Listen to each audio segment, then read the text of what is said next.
Halo guys, ini hari ketiga kita akan menggunakan Wuling guys. Lihat, ini remote-nya mirip ya, remote-nya mirip seperti expander. Cuma kalau expander ini tombol ketiganya nggak ada. Kalau Wuling ada tombol ketiganya untuk membuka bagasi. Ada simbolnya, keren. Ini dia. Dan ini lebih kompak ukurannya daripada, lebih panjang ya, tetapi lebih ramping daripada remote-nya expander. Nah, ini adalah hari ketiga ya guys, itu dia. Ini hari ketiga, sebenarnya belum bisa dihitung 3 hari sih, karena sekarang tanggal 26 Desember. Ini expander datangnya tanggal 24 Desember sore hari, jadi kita nggak sempat pakai. Nanti alasannya saya sampaikan kenapa kita tanggal 24 itu waktu datang tidak bisa langsung pakai mobilnya. Baru di tanggal 25 kita pakai untuk isi bensin dan keliling-keliling kota. Nah, sekarang hari ketiga kita akan coba pakai lagi untuk jalan-jalan. Dan ada beberapa impresi yang ingin saya sampaikan ya guys. Oke, mari kita menuju ke unitnya. Sebenarnya nggak usah pakai remote ya guys, karena di handle pintunya itu sudah ada tombolnya untuk mengaktifkan dan menonaktifkan, karena ini sudah keyless ya, jadi ini harus dekat di mobilnya untuk membukanya atau menguncinya.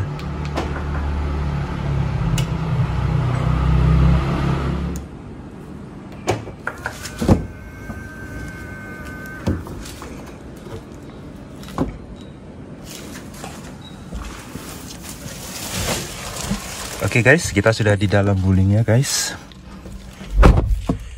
Mari kita nyalakan ya guys. Ini tombolnya di sini guys. Beda dengan expander di kanan, ini di sebelah kiri. Nah, itu dia.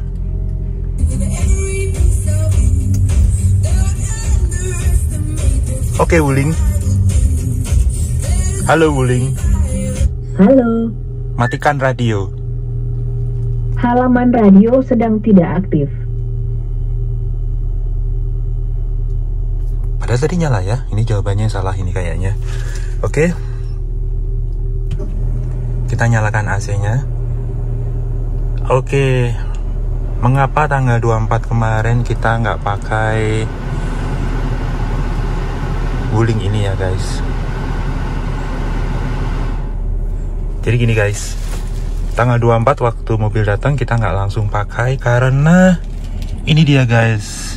Kaca filmnya kan barusan dipasang guys, kaca filmnya pakai solar guard ya. Dan ini harus 2 kali 24 jam baru bisa diturunkan, dioperasionalkan guys. Ini masih diganjel oleh koran. Cuma kemarin kita nekat pakai untuk jalan-jalan dan ternyata repot, kita nggak bisa buka jendela, jadi harus buka pintu. Oke, membuka jendela pengemudi. Oh, ternyata oke, Wulingnya denger. Halo Wuling. Halo. Tutup jendela. Oke, menutup jendela pengemudi. Nah, ini adalah salah satu fitur yang saya suka guys. Jadi beberapa bisa dioperasikan dengan suara voice command. Ya memang tidak ada tertentu ya, komennya tertentu. Jadi mengunci, membuka jendela atau sunroof atau panoramic roof dan sebagainya ya guys ya. Tetapi itu sudah cukup membantu sih. Jadi kita nggak perlu pencet-pencet lagi gitu ya. Nah, dan yang saya suka kemudian berikutnya adalah tampilan ini ya guys. Sorry, ini saya buka aja ya guys. Ini masih ada plastiknya. Aduh, kok bukanya sulit ya. Udah nggak usah dibuka ya. Jadi ini masih ada plastiknya guys. Biar aja terpasang. Nah, ini tampilannya itu keren ya guys. Jadi kita bahkan bisa melihat tekanan ban ya, tekanan bannya kita bisa lihat. Jadi ini radio bisa diaktifkan dari sini juga ya. Jadi selain dari head unitnya bisa juga dari sini. Nah, ini trip 2. Ini tampilannya bisa. Nah, ini dia. Ini jadi bisa dari dashboard maupun dari sini bisa juga dilihat tekanan bannya. Nah, ini dia tekanan ban, bisa kita lihat dari sini. Nah, ini tekanan ban dan suhu ban. Keren juga ya guys. Jadi asik juga, ini 2,5 bar, 2,4, 2,4, 2,4. Jadi ini ada 0,1 bar lebih tinggi. Tapi sih nggak apa-apa sih. Dan ini warningnya cukup lengkap juga. Jadi kalau ada perlu diservis dan sebagainya, itu warningnya akan muncul. Walaupun untuk Wuling yang kami beli ya guys, yang kami beli ini kan Wuling eksklusif 5-seaters. Jadi kita nggak beli RS, kita beli yang di tengahnya. Jadi line up di tengah itu adalah eksklusif. Sedangkan untuk versi di bawahnya ada Smart Enjoy. Smart Enjoy itu fiturnya tidak selengkap eksklusif. Tetapi yang fiturnya paling tinggi adalah RS. Dan ada yang tertinggi lagi RS Pro, itu udah dilengkapi sensor-sensor dan pengaturan lebih lengkap ya untuk drivingnya ya, safety-nya maupun untuk automatic drivingnya itu sudah lebih lengkap.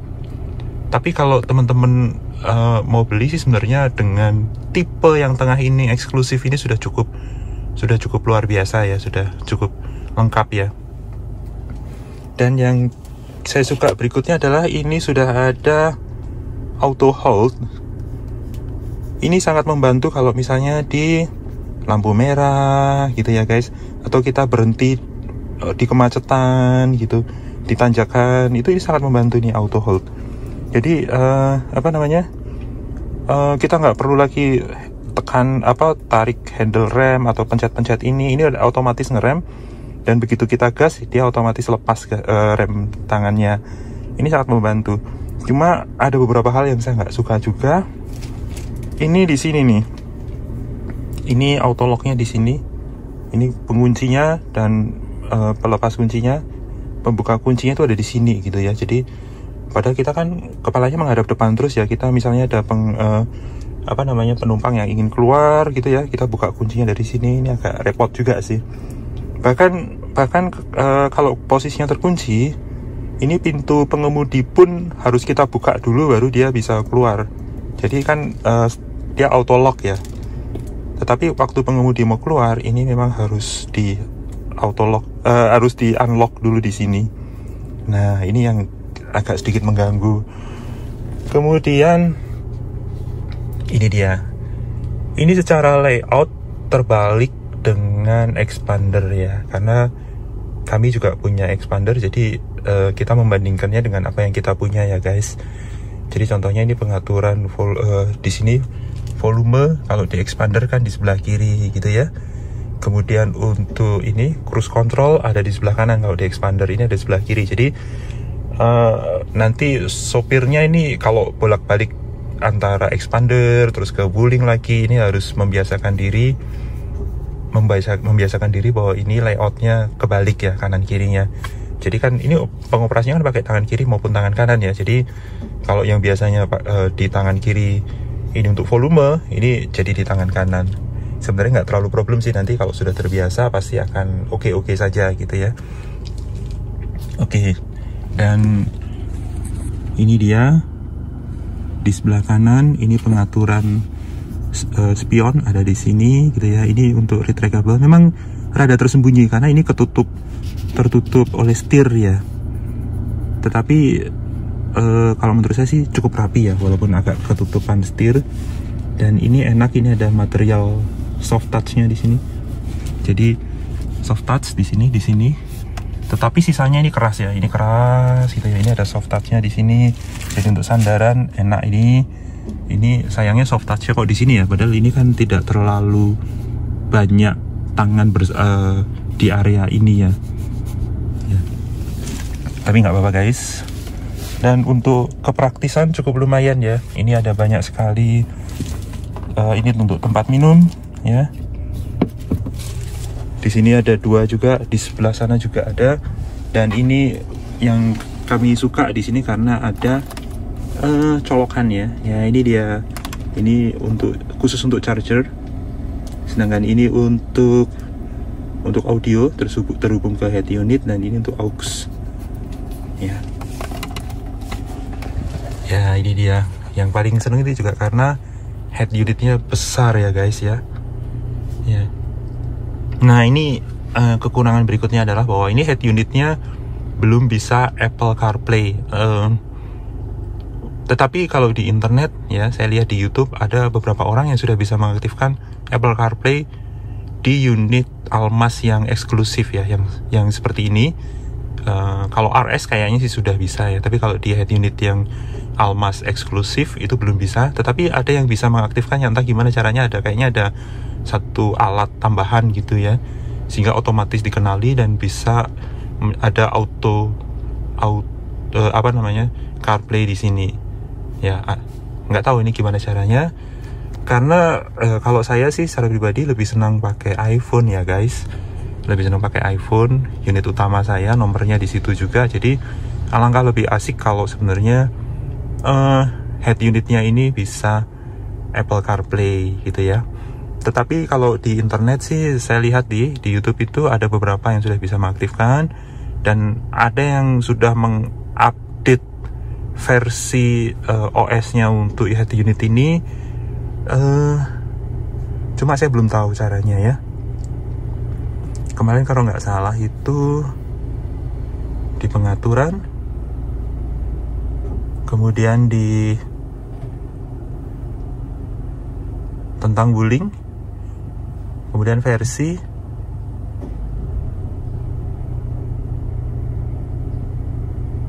nah ini, jadi ini ada kodenya ya guys, kodenya untuk mengaktifkan ya. Kalau nggak salah begini guys. Nah ini untuk update-nya guys. Ini udah versi 3, ini versi 2, ini versi 3. Jadi ini V0303, ini versi 0209 dan seterusnya ya guys. Nggak tahu gimana cara update-nya, apakah ini harus terkoneksi ke internet, tapi saya belum tahu cara mengaktifkannya. Dia terkoneksi ke internet gimana, belum tahu. Oke. Kemudian kita coba lagi ya guys, tentang wuling. Ulangi. Nah ini dia informasinya guys. Jadi ini ada informasinya, firmware, nul semua ini isinya ya guys. Tetapi di sini ada 4G. Nah ini dia guys.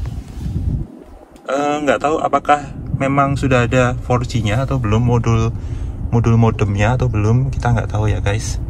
Coba saya, nah ini dia.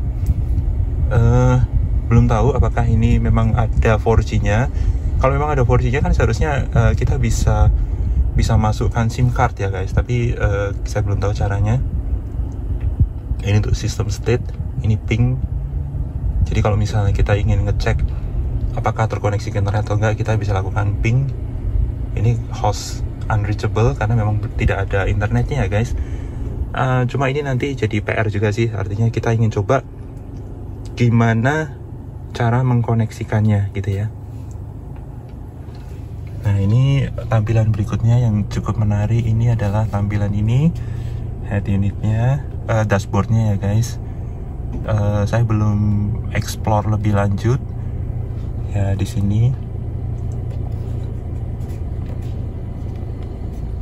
Nah oke, ini guys perjalanan kami kemarin waktu datang masih 28 km ya, karena itu waktu delivery dari PDI-nya atau PDI-nya wuling ke rumah Semarang ini 28 km. Dan kemarin sudah kita sempat jalan-jalan sehingga sekarang posisinya di 53 km. Sayangnya ini ada beberapa icon dan huruf yang kecil-kecil ya guys ya. Termasuk ini angkanya ini kecil ya. Kalau kita bandingkan dengan mobil lain seperti Expander itu kan angkanya besar-besar ya guys. Kalau ini kecil-kecil, ini sayangnya agak sulit ngelepas plastiknya ya guys. Biarin aja lah, plastiknya tetap terpasang ya. Ini cukup jadi kecil-kecil ya simbolnya, ini angkanya gitu ya. Terbaca sih, cuma mungkin kita perlu konsentrasi lebih untuk membaca yang kecil-kecil ini ya guys ya. Tidak langsung bisa kita baca, karena kalau di mobil Expander besar-besar angkanya. Itu sih ada satu kendalanya. Dan yang saya suka berikutnya adalah guys, speakernya sudah infinity guys. Ini keren banget guys. Dibandingkan dengan expander yang ultimate ya, kita punya ultimate itu jauh guys, benar-benar jauh. Jadi suaranya bening banget ya, bassnya juga keren gitu. Dan sepertinya sih ada subwoofernya, tapi entah ada di mana. Karena bassnya kemarin cukup terasa banget gitu, cukup terasa banget. Nah ini kita akan lepas saja karena kayaknya sih hari ini sudah bisa kita pakai ya. Tadi sudah terlanjur kebuka. Waduh, malah sobek guys. Jadi ini kita, ya sobek. Nah ini kita lepas aja ya guys ya. Nah kita lepas aja. Nah, aduh lengket. Nah ini kita bisa lihat ya guys ya.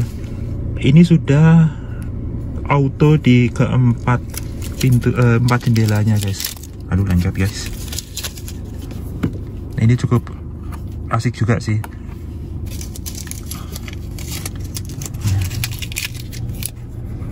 Nanti dibersihin lah ya. Oke. Kurang lebih begitu ya guys ya. Jadi begitu ya guys ya, impresi saya selama 3 hari ini menggunakannya full tuh kemarin seharian ya. Jadi tanggal 24 datang tapi kita belum bisa pakai, jadi kita masih pakai expander untuk jalan-jalan. Sedangkan tanggal 25 kita sudah coba pakai, cuma jendelanya belum bisa dibuka. Jadi kita untuk apa namanya, tiket parkir kita harus buka pintu ya, ini agak merepotkan, tapi sekarang sudah bisa kita buka jendelanya. Kalau dari konsumsi BBM kemarin dapat paling irit itu 5,5 km per liter ya. Nggak tahu apakah ini boros atau enggak, karena memang Semarang itu konturnya itu kan naik turun ya guys ya. Jadi naik turun, kemarin kebetulan cukup rame juga, cukup macet juga. Jadi tidak bisa hemat-hemat banget ya, nggak bisa hemat-hemat banget. Tapi karena ini memang mobilnya termasuk gede ya guys ya, jadi walaupun cc-nya 1500 tapi sebenarnya badannya bongsor banget, lebar banget. Anak-anak kemarin juga waktu duduk di belakang itu mereka langsung wow, lega sekali gitu ya. Soalnya kan sebelumnya kita pakai Livina, Avega, terakhir ini pakai expander, itu tidak seluas ini guys, tidak selega ini gitu. Jadi mereka cukup seneng gitu ya, karena agak lega di belakang ini. Dan kalau kemarin bensinnya itu agak boros ya, nggak tahu sih ya apakah ini pengaruh dari kecilnya. Tetapi sebenarnya kalau dari segi tenaga cukup sih ya, cukup. Artinya untuk start and go itu cukup bagus, tenaganya cukup bagus. Mungkin karena ada turbonya ya, ini memang 1500 pakai turbo. Dan ini mungkin kalau dibandingkan dengan mobil medium SUV di kelasnya seperti mungkin ya, ini mungkin ya kayak seperti CR-V atau dan sebagainya gitu ya, ini harganya cukup ekonomis ya. Ditambah ini fiturnya cukup lengkap ya, jadi seperti ada panoramic roof. Ini luar biasa, ini panoramic roof ini sangat fitur yang sebenarnya sih gimmick ya. Gimmick itu karena kita nggak akan sering-sering buka gitu ya, kecuali memang kita pengen menikmati suasana terbuka ya, kita mungkin akan buka ya. Tetapi ini sudah cukup menghibur sih. Jadi fitur nice to have-nya itu luar biasa sekali. Kurang lebih itu ya guys ya. Nanti akan kita pelajari selama beberapa hari ini bagaimana menggunakannya. Oh iya, satu lagi guys, ini rem dan pedal gasnya itu ringan ya, ringan. Jadi kalau dibandingkan dengan expander yang cukup berat ya, karena expander itu kalau dipakai lama itu bikin pegel gitu ya, karena pedal gas dan remnya itu cukup berat. Kalau ini ringan, jadi gimana ya, malah justru nggak direct ya, nggak direct itu. Ini gasnya itu ya mungkin kalau kita sering nyetir ya, kita akan merasakan agak sedikit nge-lag ya, tetapi no problem sih, no problem, tidak cukup mengganggu sih. Jadi kita nggak akan terlalu merasakan hal itu gitu. Tapi sepertinya sini memang drive by wire ya, jadi artinya tidak betul-betul seperti mobil konvensional yang gasnya itu langsung ke katupnya atau di klepnya gitu ya. Tapi kalau ini by wire, by elektronik gitu ya. Demikian juga dengan remnya. Remnya itu ringan gitu ya. Baik mau setengah maupun mau pol gitu ya, ringan terus gitu. Biasanya kalau kita nyetir mobil itu kan semakin kita ingin ngerem mendadak kan semakin dalam semakin berat ya. Kalau ini enggak, ini tetap ringan aja gitu. Jadi ada nilai plusnya, ada nilai minusnya ya. Jadi kalau orang konvensional mungkin akan lebih senang yang direct ya. Direct itu artinya kita bisa benar-benar merasakan kita mau ngeremnya seberapa, mau ngegasnya seberapa gitu ya. Semakin dalam tentu semakin berat. Kalau ini enggak, ini langsam aja. Tapi justru kalau menurut saya sih ini nilai plus ya, nilai plus. Jadi di mobil seharga ini ya, seharga ini tuh teknologinya sudah luar biasa gitu ya. Sudah, kalau saya sih merasa seperti drive by wire ya. Jadi sudah tidak lagi apa sih konvensional tapi mekanik konvensional tapi sudah elektronik semua. Dan ini adalah suatu kemajuan ya dengan harga ini. Oh ya, sebagai informasi kita kan di menengah ya, di seri menengahnya yaitu di eksklusif. Sebenarnya ada Smart Enjoy, kemudian eksklusif. Ini adalah eksklusif yang 5 seaters. Itu harganya kemarin kita dapat tuh 367.800.000 rupiah ya. Kemudian kita dapat diskon 58 juta. Itu wah, gede banget diskonnya ya. Jadi PPNBM-nya itu kan 34 juta kalau nggak salah. Dan ada diskon weekend, wuling weekend kalau nggak salah ya, atau apa, ada event gitu ya, wuling event gitu ya, nggak tahu. Itu cukup besar juga. Kalau nggak salah berapa, 5 juta ya, itu udah luar biasa. Pokoknya di total diskon 58 juta, termasuk diskon dari toko gitu ya. Jadi 58, ya udah kita nggak usah pikir panjang, langsung aja singkatlah ya. Dengan fitur yang selengkap ini, kita dapat harga yang cukup kompetitif dibandingkan kompetitornya ya, pesaingnya. Ya kita senang-senang aja sih, gitu ya guys. Oh iya, ini ada satu lagi nih. Yang tombolnya sedikit mengganggu. Oke, saya pindah dulu ya guys, pindah kamera dulu. Ini guys, tombol yang sedikit mengganggu. Mengapa ada di sebelah kiri guys ya?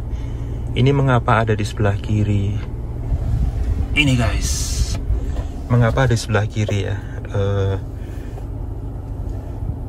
Ini kan sebenarnya untuk area penumpang ya guys ya. Dan kita kok sopirnya agak sulit menjangkau. Ini dia, ini yang jadi bahan pertanyaan ya. Memang untuk layoutnya ini seperti tombol ini juga ya, start stopnya ini agak tersembunyi dan di sebelah kiri. Nah ini sedikit mengganggu juga ya. Kalau yang di sebelah kanan ini memang agak tertutup ya. Tapi overall sih oke. Justru sih seharusnya ini yang di sebelah kiri ya, sehingga nanti kalau penumpang perlu hazard dia bisa nyalakan dari sini. Oke, kurang lebih begitu ya guys. Kita lanjut di video berikutnya. Ini anak-anak sudah masuk semua. Oke, bye.